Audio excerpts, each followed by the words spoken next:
Bismillahirrahmanirrahim. Assalamu alaikum dear students. How are you? I hope you'd be fine. This is new syllabus primary mathematics workbook 6A. Chapter number 2 angles in geometric figures page 26 पर आज worksheet 1B start करेंगे। तो video and तक ज़रूर देखिएगा। अच्छे लगे तो लाइक कमेंट शेयर कीजिएगा। चैनल सब्सक्राइब नहीं किया तो सब्सक्राइब कर लीजिए। यहाँ पर आपसे कहा जा रहा है क्वेश्चन नंबर 1 में ABCD is a rectangle. As you can see in the screens on the screens that this is a rectangle ABCD। ठीक है, AEDF, जबकि आपसे ये कहा जा रहा है AEDF इज़ अ रोम्बस। इसी के अंदर इन्होंने एक जो है वो साइड को पकड़ा और एक अदद रोम्बस भी बना दिया। और तीसरी बात बता रहे हैं एक अदद एंगल आपको कि एंगल CDF इज़ 65 डिग्रीज। ये जो आपके पास बन रहा है ना, C से D और D से फिर F, यानी एंगल D जो बन रहा है इसके अंदर वो आपके पास है 65 डिग्रीज। तो अब आपको क्या क्या कैलकुलेट करना है बच्चों? आपको कैलकुलेट करना है एंगल DAF। आपका DAF कहाँ पर है बच्चों? ये रहा DA और F, ये वाला एंगल आपको कैलकुलेट करना है। और दूसरा आपसे एंगल पूछा है एंगल AED, ये वाला एंगल भी आपको कैलकुलेट करना है जो एंगल A से स्टार्ट होकर E और फिर D तक जा रहा है, यानी कि ये एंगल E कितना है ये भी आपको कैलकुलेट करना है। तो बच्चों यहाँ पर आपके पास जो दो अदद 4 साइडेड फिगर्स दी हुई हैं उसके अंदर एक रेक्टेंगल है। रेक्टेंगल की प्रॉपर्टी ये होती है कि इसके जो चारों एंगल्स होते हैं वो 90 डिग्री के बराबर होते हैं। आप देख भी सकते हो यहाँ पे चारों तरफ हमारे पास डब्बे बन रहे हैं। क्यों? क्योंकि प्रॉपर L है, L शेप के अंदर हमारे पास डब्बे ही बनते हैं और चारों एंगल्स 90 डिग्री के होते हैं। इसका मतलब ये हुआ कि हम यहाँ पर लिख सकते हैं चारों साइड्स पर हमारे पास ये टोटल 90 डिग्रीज होगा। अब अगर बच्चों हमारे पास ये टोटल 90 डिग्रीज है तो इसका मतलब ये हुआ कि अगर किसी तरफ एंगल दो पार्ट्स में डिवाइड हुआ है, जैसे आप यहाँ पर देख सकते हो कि ये जो आपके पास एंगल D है ADC, ये आपका एक एनवेलप की सूरत में डिवाइड हो गया है दो एंगल्स में। एक एंगल जिसमें से 65 डिग्री है तो दूसरा एंगल कितना होगा? वेरी गुड, आपने बिल्कुल सही पहचाना। 90 में से 65 को सब्ट्रैक्ट कर देंगे तो ये मुझे एंगल पता चल जाएगा कि मेरा ये एंगल 90 माइनस 65 25 डिग्रीज है। तभी तो 25 और 65 मिलकर पूरा 90 डिग्री कंप्लीट करेंगे। तो बच्चों अगर ये मेरे पास 25 डिग्रीज है तो मेरे पास ये जो एंगल है जो मेरे पास A पे बन रहा है DAF के ऊपर, या जिसको जो हमसे इन्होंने यहाँ पर पूछा हुआ है, ये कितना होगा बच्चों? तो एक चीज़ याद रखो बच्चों कि जो आपका रोम्बस होता है ना, रोम्बस की आपके पास प्रॉपर्टीज़ ये होती हैं कि उसके चारों साइड्स बराबर होते हैं। ठीक है, और जब चारों साइड्स उसके बराबर होते हैं बच्चों तो उसके अंदर जो आपके ऑपोजिट एंगल्स होते हैं वो भी बिल्कुल बराबर होते हैं।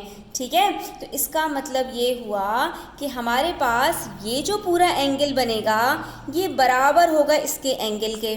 और अगर इसके बीच में से कोई लाइन पास हो जाए, रोम्बस के अगर ऑपोजिट एंगल्स के बीच में से कोई लाइन पास हो जाए तो उसके एंगल्स को वो इक्वली डिवाइड कर देगा दो पार्ट्स में। यानी अगर देखो यहाँ पर मुझे एंगल D पता चला है आधा, ठीक है, जो कि यहाँ पर नीचे मेरे पास बन रहा है इस रेक्टेंगल के अंदर 90 डिग्रीज, जिसमें से आधा जो एंगल जो रोम्बस के अंदर आ रहा है अगर वो नीचे 25 डिग्रीज है तो बच्चों ऊपर भी वो 25 डिग्रीज होगा। न सिर्फ ये बल्कि इस तरफ भी जो दोनों एंगल्स होंगे वो भी 25 ईच होंगे, यानी वो भी 25 डिग्रीज ही होंगे।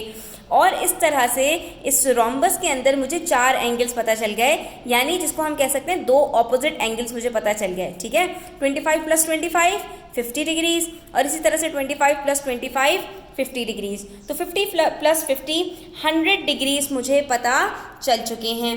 ठीक है, और अब इसके अंदर बच्चों एक बात और वो ये कि जो रोम्बस होता है इसके अंदर हमारे पास जो चारों साइड्स होते हैं वो मिलकर 360 डिग्रीज बनाते हैं। कैसे? क्योंकि आप खुद देख सकते हो कि मेरे पास इस रोम्बस के अंदर ये जब लाइन बनाई तो दो ट्रायंगल्स बन गए। ठीक है, और ये हम बहुत पहले पढ़ चुके हैं कि एक ट्रायंगल के अंदर जो तीनों एंगल्स होते हैं वो मिलकर 180 डिग्री बनाते हैं। जब दो ट्रायंगल्स हैं, एक के अंदर तीनों एंगल्स मिलकर 180 डिग्री बना रहे हैं तो दूसरे में भी तीनों मिलकर 180 डिग्री बनाएंगे, तो 180 डिग्री और 180 डिग्री दोनों मिलकर 360 डिग्री होता है। आसान लफ्ज़ों लफ्ज़ों में अगर मैं ये कहूँ बच्चों, तो रोम्बस जो होता है ना, उसके अंदर जो ऑपोजिट एंगल्स होते हैं वो बिल्कुल बराबर होते हैं। ठीक है, तो अगर मेरे पास ये जो रोम्बस है AEDF, इसके अंदर मेरे पास अगर एंगल A और एंगल D ये मेरे पास दोनों 50-50 डिग्रीज हैं, तो बाकी दोनों एंगल्स कितने होंगे बच्चों? वेरी सिंपल, आपने सिंपली ये करना है कि आपने 360 डिग्री में से इन दोनों का जो सम है 100 डिग्रीज उसको सब्ट्रैक्ट कर देना है, आपके पास आंसर आएगा 260 डिग्रीज। और क्योंकि ये दोनों एंगल्स भी बराबर होते हैं तो आपने इसको फिर डिवाइड कर देना है 2 से, तो आपके पास आंसर आ जाएगा 130 डिग्रीज। तो इसका मतलब ये हुआ कि एंगल E और एंगल F मेरे पास दोनों 130 डिग्रीज होंगे। तो यानी ये जो एंगल है ये भी 130 डिग्री होगा और ये जो एंगल है ये भी 130 डिग्री होगा। अब ये सारी कहानी करते करते इतना हो गया बच्चों कि ये जो हमारा एंगल DAF था ये भी हमें कैलकुलेट हो गया, दैट इज 25 डिग्रीज। और हमारा जो दूसरा एंगल पूछा था AED ये भी हमें क्लियर हो गया, दैट इज 130 डिग्रीज।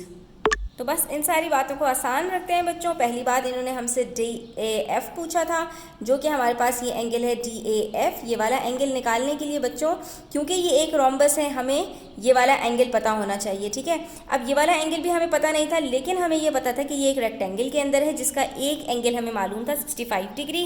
तो हमने क्या किया, 90 से इसको सब्ट्रैक्ट कर लिया, हमें खुद ब खुद पता चल गया कि ये 25 डिग्रीज है। अब यहाँ पर जितनी बातें मैंने लिखी हैं वो सब आपको लिखने की ज़रूरत नहीं है, ये सब मैं ब्रैकेट्स में कर देती हूँ कि ये आपको लिखने की ज़रूरत नहीं है। आप सिंपली लिखेंगे कि angle ADF is equals to 90 degree minus 65 degrees, that is 25 degrees. अभी ये तो मैंने निकाला है एंगल ADF। ठीक है, ये मुझे जब पता चल गया बच्चों, तो रोम्बस के अंदर जो ऑपोजिट एंगल्स होते हैं जब इनके बीच में से कोई लाइन गुजरती है तो ये जो 4 एंगल्स बनते हैं, 2 एक तरफ और 2 दूसरी तरफ, ये चारों एंगल्स हमेशा बराबर होते हैं। ठीक है, तो ये बात भी मैंने लिख दी है यहाँ पर। If a line passes through the opposite angles of a rhombus it divides both angles into 2 equal parts. ये दोनों एंगल्स को 2 इक्वल पार्ट्स के अंदर डिवाइड कर देता है। इसका मतलब ये क्या हुआ, ये एंगल, ये एंगल, ये एंगल और ये एंगल चारों बिल्कुल बराबर होंगे। तो जब चारों बराबर हैं तो ये भी 25 होगा, ये भी 25 होगा और ये भी 25 होगा। ठीक है, तो अब यहाँ पर हमें ये करते करते पहला एंगल पता चल गया, दैट इज DAF। तो ये हमने DAF लिख दिया कि भाई वो तो 25 डिग्रीज है। और जब ये पता चल गया तो अब ये वाला एंगल जब बचा तो हमने देखा कि भाई ये तो एक ट्रायंगल के अंदर आ रहा है जिसमें 2 एंगल्स खुद ब खुद हमें पता चल चुके हैं। तीसरा एंगल निकालना कुछ मुश्किल ही नहीं है, क्योंकि the sum of angles in a triangle is 180 degrees. हमने 180 में से 25 और 25 को सब्ट्रैक्ट किया, हमें पता चल गया कि ये एंगल E हमारे पास जो AED में बन रहा है वो 130 डिग्रीज है। और ये एक और भी तरीका मैंने आपको बताया था, जो आप अपनी वीडियो को शुरू में देखेंगे तो आपको पता चल जाएगा। और इस तरह से हमारा ये क्वेश्चन कंप्लीट होता है। आई होप स्टूडेंट्स आपको क्लियर हो गया होगा। स्टिल कोई और क्वेश्चन हो, क्वेरीज हो, कॉमेंट सेक्शन में आप पूछ सकते हैं। Thanks for watching the video till the end. Take care, अल्लाह हाफिज़।